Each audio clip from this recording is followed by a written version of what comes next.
I worked for practically every record company there was through the 60s, every one of them. I ended up with Columbia, got Santana signed to Columbia, and Clive Davis sent me to New York.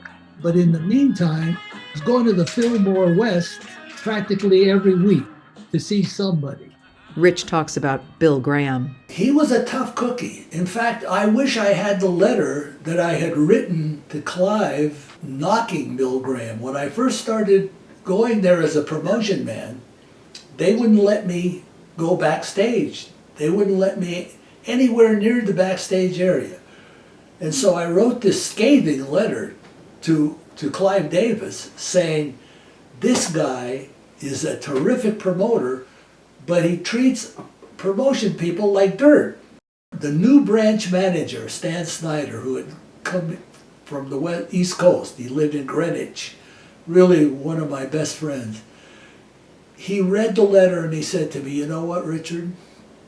I think you should call Bill Graham and read the letter to him before you send it to Clive.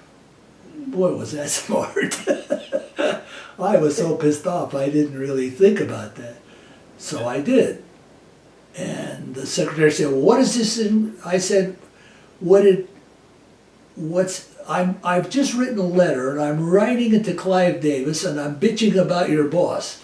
So if he wants to hear about what I'm saying, tell him to get on the phone. Boom, he was on the phone. Hello, who's this? This is Rich Totoian. I'm the local promotion man here. Yes? I'm going to read you what I'm going to send to Clive. And I read him the letter, and he said, Mr. Totoian, I certainly wish you wouldn't send that letter. I really wish you wouldn't send that letter. We try to pride ourselves in being good neighbors and so forth and yada, yada, yada. I said, well, I wish I didn't have to either. And he said, well, if you let me make it up to you, I will do so. I said, fine. All I want to do is be able to go backstage with my artist. It's embarrassing. He said, fine. So then just the opposite happened. I'd walk up to the box office. Yes, can we help you? I'd say, Rich Totoian. Boom! All of a sudden they were going to carry me in on a chair. You know, it really turned. So he was okay. He was a tough guy, but he was okay. I took Albert King, who I loved. I took Albert King in there one night. For the first time that he played Right, there. first time he'd ever played there before he did an interview with Dusty Street.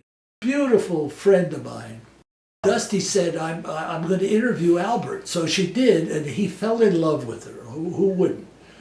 He said, well, is Dusty coming to the show? And I said, yes, but we're going to go down to Earl's Barbecue around the corner. We got to hurry up because if Earl runs out of barbecue, we're screwed. There's no more. You had to do that. So we went and we chowed down, and then we walked into Filmore, and I thought Albert, who was a big, tall guy, I thought he had a stroke. He got this strange look on his face. I said, Albert, are you all right? He said, Richard, there's just white folks in here. White children. White children, right. I never played for them. And I said, what do you mean? What do you mean? I don't know. He said, have you ever heard of the Chitlin Circuit? I said, yeah, I've kind of seen pictures and stuff. He said, well, that's all the kind of place I've ever played. I said, well, you have to understand something. Let's go find Bill Graham, and Bill will explain to you why you're here. So went backstage, knocked under the door. Bill came out. Yeah, what? Bill. Albert here is freaking out because he's going to play for white children. He's never played for them before.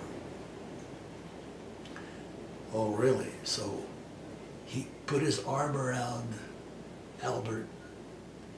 He said, let me tell you something, Albert. The reason why I opened this club is to teach people all the different kinds of music that they don't even know about. That's why I pair different groups. It's all an education.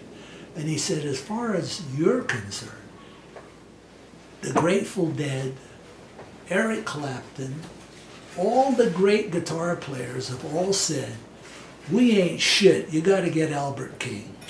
And boy, Albert's, he lit up, he said, well, I'll see what I can do. And he went up there, this was a Friday night. The next day in the Chronicle it said, Albert King conquers San Francisco.